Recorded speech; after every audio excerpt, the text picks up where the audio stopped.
Eh bien bonjour, vous allez bien? Ça va et vous? Oui, très bien. Votre dimanche se passe bien? Fatigué, hein? Ah, un peu trop caniculaire? Exactement. Bon, de quoi allons-nous parler? Ah oui, nous rappelons que nous avons toujours un concours, mais c'est les derniers instants. Voilà. Les dernières heures, c'est maintenant ou jamais pour commenter la vidéo du concours. Euh, Et merci pour vos commentaires. voilà, aimer, partager, commenter. Et le dernier commentaire sera le bon. Voilà. Alors, de quoi parlons-nous? De Don Meyer. Est-ce que quelqu'un connaît?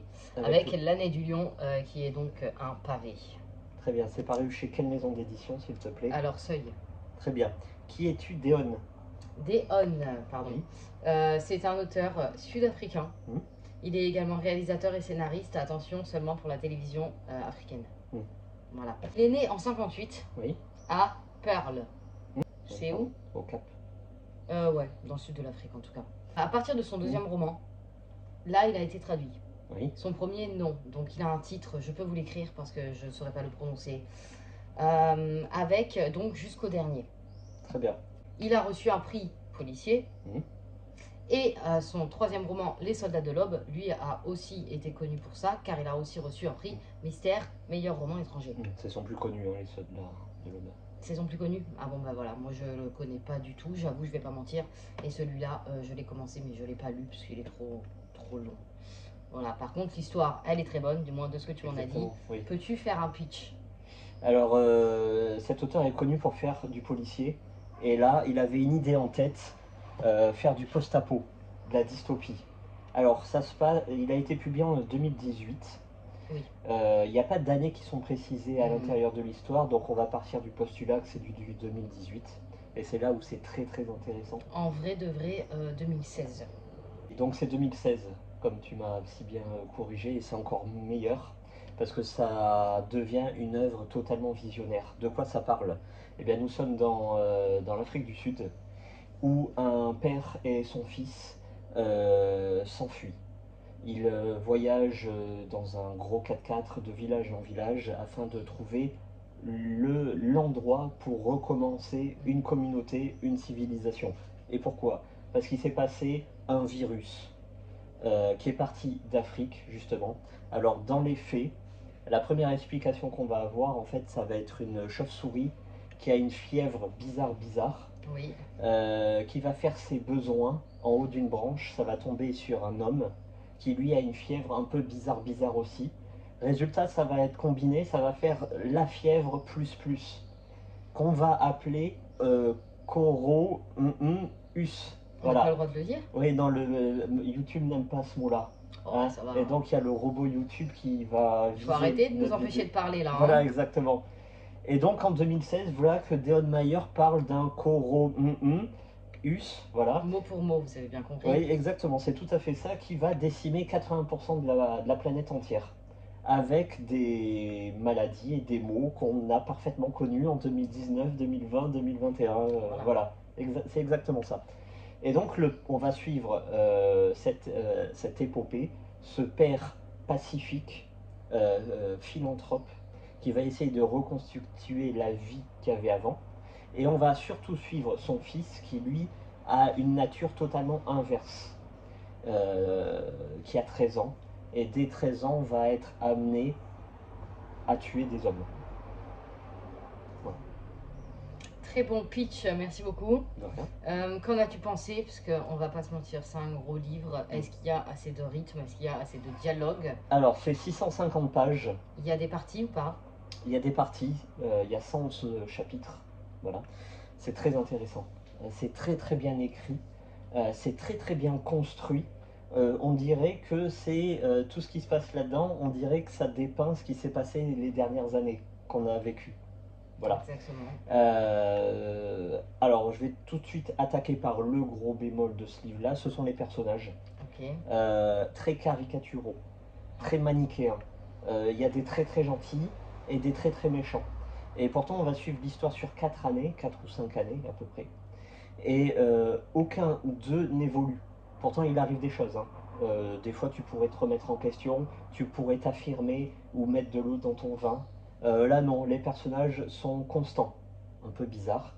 Et il y a tout particulier. Alors, l'histoire est parsemée d'interviews, comme je te disais, de personnages secondaires, voire même tertiaires. C'est histoire de donner du contexte et d'apprendre un peu plus sur ce qui s'est passé. Euh, on va l'appeler la fièvre, c'est la maladie. Oui. D'où elle est venue, comment elle s'est propagée, sur qui elle a tapé en premier, et surtout qui en a bien profité. Voilà, c'est surtout ça. Et on va suivre comme ça un personnage, c'est Sophia Bergman, et on va la suivre énormément, énormément, même plus que les personnages principaux. Et cette Sophia Bergman n'apportera rien, donc je spoil, oui, mais je sais pas, peut-être que Sophia Bergman c'est la mère de Deon Meyer, je sais pas, ou si c'est sa voisine ou quoi. Il a voulu lui faire plaisir en créant un personnage, mais t'as déjà vu ça toi, un personnage où en fait qui apporte rien et pourtant on lui laisse la place, hein. Non, franchement, non. Voilà, Sans explication, c'est bizarre, mais ouais. donc c'est très regrettable. Mis à part ça, c'est une belle aventure. C'est recherché. D'un point de vue scientifique, c'est recherché. D'un point de vue technique, c'est recherché parce qu'évidemment, dans cette communauté-là, il va falloir mettre en place un système d'irrigation, d'électricité, d'évacuation, un système militaire, évidemment. Voilà. Tout ça est très très bien recherché, très très bien explicité, mais pas prise de tête. Et donc c'est très agréable. Et on a vraiment envie de savoir la fin. Alors la fin, je vais pas la spoiler, mais la fin est truculente. Oh. Voilà, elle est, elle est excellente. Voilà. Moi, je sais. Parce que nous, ce qu'on a connu en 2019, 2020, 2021, bon, il y avait la version officielle Oui. et la version officieuse. Voilà, on va pas trop rentrer dans les détails parce que YouTube n'aime pas les versions officieuses. Et oh bah dans ce bouquin, oh bah tiens, on a une première vérité, c'est celle que je vous ai dit, c'est descendu d'une chauve-souris, voilà voilà. Et à la fin, oh bah C'est tiens, trop bizarre. oh bah il y a une deuxième version dit. Ah, et puis oh bah elle explique pas mal de choses. Ça veut dire qu'il y en a, ils ont eu droit à des vrais vaccins. Bon attention, c'est du spoil là, hein.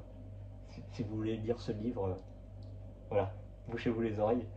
Non mais c'est ça qui est drôle, c'est que oh bah tiens, on a donné un vaccin qui marche pas. Oh bah ça, c'est étonnant, non? Hein. Ah bah c'est un... Ah non, c'est pas du tout le pangolin ou la chauve-souris. Ah bah non, c'est humain, hein? C'est qu'ils l'ont créé. Oh, ils l'ont lâché dans la nature, mais c'est volontaire. Oh bah tiens, C'est fou ça. c'est curieux, hein? Non mais Ouais. c'est surtout le truc du vaccin qui marche pas. Tenez, prenez, c'est le vaccin, c'est l'avenir. Ouais. Ah oui, c'est la personne. Ah bah le vaccin, il rend malade. Oh, oh bah tiens, tiens. Ah, c'est surprenant. Oui. Voilà, donc Oui. rien que pour la fin, ça vaut vraiment le coup d'œil. Nous, on en rit parce que bon, il faut rire de tout, hein, Ouais, évidemment. c'est clair. Et puis Parce c'est de la que, littérature, c'est du second degré, on est là pour plaisanter, évidemment. oui. Mais quand tu lis ça, tu te dis que ça s'est passé en 2016, sorti en 2018, comme je t'ai dit. Tu te dis, ah ouais, non, mais le mec, il avait senti quelque chose, mais de lourd, vraiment. Parce que, comme je dis, la seconde version, elle est plus cohérente, elle est plus intelligente, elle se tient beaucoup mieux que la version officielle, quoi. Tout est là-dedans, hein. Donc rien que pour ça, moi je dis, il faut y aller. 8 sur 10. C'est vrai que la couverture est plutôt jolie. Ça me fait penser à la trilogie de Michael Crichton, je crois que c'est ça. Le premier c'est Le Passager, je crois que c'est ça, c'est une trilogie post-apo, science-fiction, où c'est pareil, il y a eu un fléau et tu mettras les petites photos s'il te Oui, plaît. oui, oui. C'est des humains qui doivent échapper, là c'est carrément des monstres. Voilà, c'est des bêtes assoiffées. Et ça aussi c'est une excellente trilogie. Stephen King avait jeté son accord. Il avait dit c'est excellent. Iron Meyer, moi j'ai bien envie de le voir dans une trilogie. Parce que il y a moyen, il y a matière à faire des suites. Bon, bah, merci beaucoup pour cette recommandation. Dawn.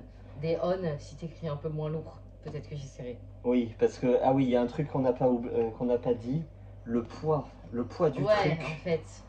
Ça, c'est une tuile, quoi. On peut assommer quelqu'un, Voilà. facile, hein. Si vous avez quelqu'un qui a de la fièvre, vous voulez pas qu'il s'accroche, vous lui balancez ça, c'est direct. Ouais, non, et surtout si vous lisez que tard dans le lit, Ouais, bah c'est trop. à ces séances de poignets. Ouais, c'est trop. Bon, merci beaucoup, hein. Merci à vous Et à bientôt. et à très vite.